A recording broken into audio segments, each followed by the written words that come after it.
counter this? They're feeling great. They could pick a combination of Thresh and Varus to try to shut down Kai'Sa in the early game. Because Kai'Sa lose so hard against folk champion like Varus. That's true. And without supporter on the Braum, it makes things a little bit harder to survive the 2v2 early game. So perhaps you're right. Thresh, Chain of Corruptions with the Varus is going to be incredibly deadly. Or we might see the Corki versus Kai'Sa matchup that we constantly saw back in, again, the BURIRAM versus EVOS matchup where, you know, Kiral is able to sort of match up the damage when, against Kinemon. Or no! Oh! Whoa, seriously? Ezreal, okay. I mean, it's not that great with Thresh, but you could Arcane Shift out of so many things. Shockwave, Taunt from Galio, Cataclysm, right? It brings a lot of value in this game. It's true. Yeah, I can imagine how annoying this might be. Like, you know, the combination might not be optimal, but I can just imagine like a lot of mobility here countering, you know, the Kai'Sa's mobility as well. But, you know, what I'm concerned is like, now we have Minas on the side of SBTC. They have that, you know, power. They have that motivation there. But they have Kai'Sa on the side of BURIRAM United. So it's kind of like the two win conditions sort of SBTC. They are now split. So it's going to be a real challenge to see SBTC come out of that. And since the final picks are coming in, Jess, what are your final thoughts before we step into the game? Oh, I love how SBTC try to do the same thing. Like, don't fix what ain't broken, right? So they try to do the replay for the game 3 on game 4 again. And definitely BURIRAM United will have their eyes on Minas as we step into game number 4. Casters, take it away. Don't fix what ain't broken. I've never heard truer words in my life, TG. Having come from an IT background, I can tell you that's absolutely true. All right, weird flex, but okay, Grandin. Look, I don't know what I'm doing half the time, but I hope SBTC But when you're fixing computers, let me tell you, I'm set. That's Grandin. Well, SBTC, they're coming back in here. It's the same strategy. You have TF on the Nunu, you have Minas back on this Darius, and it's looking like a powerful duo. And you know what they say when you're working in IT? 99% of the time, someone comes in with a problem, you say, hey, I'm gonna be real with you. It sounds silly, but have you tried turning it off, turning it back on again, just resetting to default settings? That's what BURIRAM have done. This is just the BURIRAM that got all the way through the bracket phase. They've got Archony on this Orianna. They've got the tank on Shiba. He's playing Jarvan. Noel's playing Renekton, also hyper late game. This entire team is just built around the theory, we're going to get to the late game, and we're going to win. And it's important for them to have those tools because you have to worry about Archony. He's not going to have that kind of damage until he has those 2-3 item spikes, which we commonly see Orianna fall into the trap of because they're going aggressive early. They end up negating a lot of the farm they're supposed to have. I do also want to flag something here with Kiral on the Kai'Sa, because Kiral on the Ezreal instead of Kai'Sa, because I'm a really big Ezreal fan. I've been talking it up in our back rooms the entire tournament. I think Ezreal has a pretty massive mid-game power spike, and he's going to do some very scary sustained damage. Oh, Minas. Wow. He'll survive this. And this is something that BURIRAM were trying to do, is shut him down. But I think you've also got to pay attention to Kiral here. BURIRAM very clearly worried about Minas, worried about the top side. Kiral, whose positioning is so good, is just going to thrive on an Ezreal. And this is the potential to be a really scary AD carry, not just for this game, but I think going forward in this tournament if it bears out well. In the meantime, though, BURIRAM are going for round 2 up top. We had some expectations for what BRU were going to try and get done early. Well, this dives early on are what we're looking for. They're going up against Minas, who's had to pop both summoner spells and will go down for the first on the board for BRU. And I think this needs to signal an adjustment for SBTC. If BURIRAM are going to say, hey, we're boosting our Renekton, hey, we're going to get this top side as far ahead as possible, SBTC, I think, ought to handshake into that. Unless you can repair Minas' wave at this point, you say, all right, that's fine. He'll still be fine. He's on a Darius. It won't be as hard carry as it was last game, but he'll survive this experience. And let's get this Ezreal started. Let's get our mid lane Zig started, because That's going to be the majority of your damage. And as long as Minas gets to Stone Plate, builds armor, he'll be fine. Oh, wow. Look at this repeat gank onto Minas, puts him to Cataclysm. It's such a beautiful combo and such awareness and presence of mind from BRU. And that sucks. But man, does it also feel good if you're Minas that BURIRAM have built their entire game plan around shutting down that top lane. Because you have moments like this where you flash down, you have Aquino gets the death sentence, and you have Kiro collecting the kill now to the bottom side. Archie will fall to Julie as well. Watch Kinemon coming in for the cleanup. I'm not sure if he can do this. I mean, it's 3 members here. He has to be careful about it. Just repairs the wave, keeps the turret safe. Really good adjustment from SBTC. They see what I'm seeing. They say, hey, there's so much focus up top. Minas is never going to be ahead this game into a Renekton. He's just out. So let Minas play safe, focus in on that bottom lane, especially coming into this dragon. The dragon's going to be coming up soon, and so it's something for both teams to try and play towards. You can see support starting to rotate towards that. A couple of resets come across, but most critically, it's a completed item for Noel. How much do you want to bet Minas does the same thing he did last game and just stays here on top side and farms? I do not want to bet anything like that because I feel like I'm going to lose.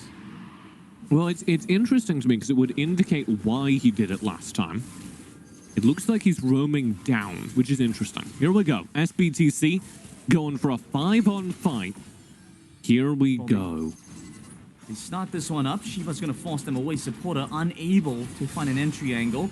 They have to make their way in. Flag and Drag won't be able to collect on them. They get the catch on the TF first. Supporters coming in pretty big. Give it a taunt as well. Noel joins in the back. They're looking to take down Julie first. And they found the first pick off on the side of SBTC. But Noel, in the face of 4, unable to get much more done. Shockwave comes across, but too early for damage to be online. Good for 3 kills in this game, 2 in that fight. He just sits in the back line and pumps out damage. His true shot synced perfectly up with the Mega Inferno Bomb, and Keral's now got a massive lead with so many stacks on this Muramana. It's going to be a huge mid-game power spike for his Ezreal. Dragon still see the ones that move towards it first, though. BURIRAM should not fight this. This is crazy. If BURIRAM step back in, they're behind so much gold. All of their damage is on Shiba, who's playing Jarvan. They cannot step into this. And it seems to be the case because they've looked to give this one up. Noel's going to be the one up in the Baron lane to try and pick up the turret, maybe equalize with a little bit of gold, even if they lose this dragon. Poke does not land. Good movement from Archie. BURIRAM trying with a late start on this Rift Herald. They're not going to get this either. Exactly, they're moving on to the Rift Tower, but it's a little bit too late because supporters going to go down first. They come back in, it's Noel. No, it's Shiba trying to build some space for the team, but they were unable to finish it off. And to get the hook onto Kinemon, and that's an 80 carry dead. Akano hooks out Kinemon, and that's huge as the late game carry for BURIRAM is out of the game again. 2 fights in a row. He's shut down. Rift Herald over to SBTC, and the early game monsters out of Vietnam, the region so prized for its early game play, have come online. But you can't put BRU dead to rights yet because you still have the opportunity to scale Kinemon up into the late game. Where it is dangerous, though, is Kiro's already starting to scale up even more. I absolutely can. I'm going to make this prediction right now in front of how many people are in chat. You could hold me to it. Twitch clip this. This is SBTC's game to lose. Yes, BURIRAM are still in this. The gold is relatively close. But with the momentum they have right now, and most critically, the massive amount of gold that's been poured into Kirol, I think SBTC are going to be very hard-pressed to throw this. BURIRAM's real only hope for a miracle comes from Archie, comes from Noel. First power spike for Kinemon, though, because he has the Acadian Rain upgrade. We'll look to see if Noel's able to generate some pressure in the side lane as well. They did get that turret of their own, so that's why the goal is as even as it is. But you can start to see, well, discrepancies starting to form between a couple of the members. Look at how much more gold Kiro has over Kinemon, and as well as how much gold Julie has over Archie. And this is all about the bottom lane to SBTC. You see them again, CF paying a visit. This game is defined by Kirol, and they know it. So over and over again, they send the resources down there, and they will allow Minas to suffer because they figure if they can get this Ezreal out ahead, it matters more than Noel being ahead. Trading sides here. BRU will get some pressure down. Mid While lane. they're also looking to try and protect this, but you have to worry about mid lane as well, exactly. TF running down the river, very low HP after the true shot poke comes out, so that turret's gonna die. Here comes TF. Oh my goodness, supporter, he tries to jump back in, but he doesn't have the HP. And once again, Aquino has been so on point with these hooks. And this is gonna get worse. I mean, it's the flash forward, the upper hand. Noel dodges away from a little bit of the damage, but will still fall. It doesn't matter how many resources you put on him in the face of the fight from SBTC. Kirill's doing so much damage, and all of the focus is gathered rightly around that damage as the full rotate, full send in the bottom lane pays off.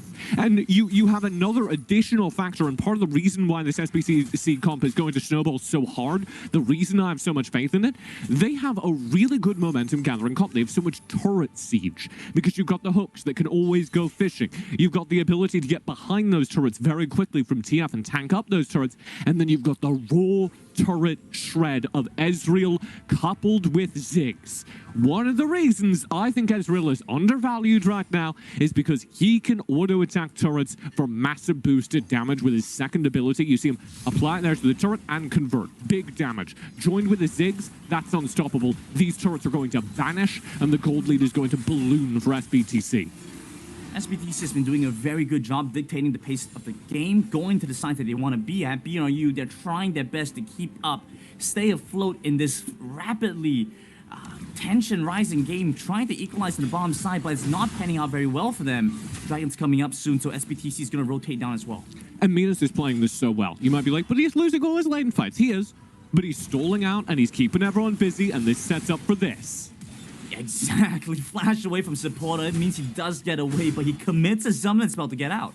Minas died twice in the first couple of minutes, and he's still adding so much value to his team by accepting that he's not the carry anymore.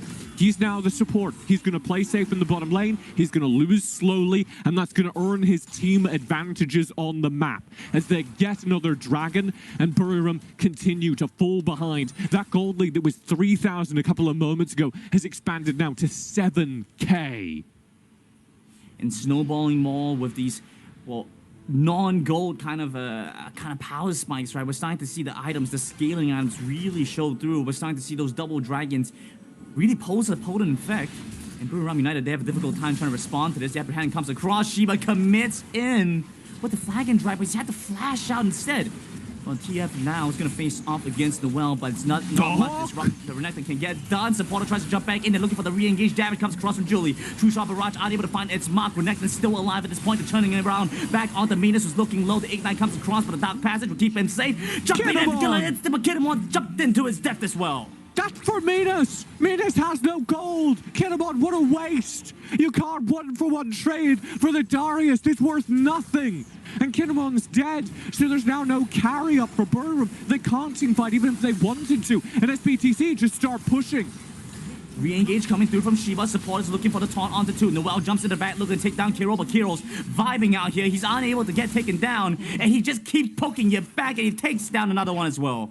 Kinemon loses his team that turret with that one-for-one trade. That's insane. And he's going to lose them the Baron as well.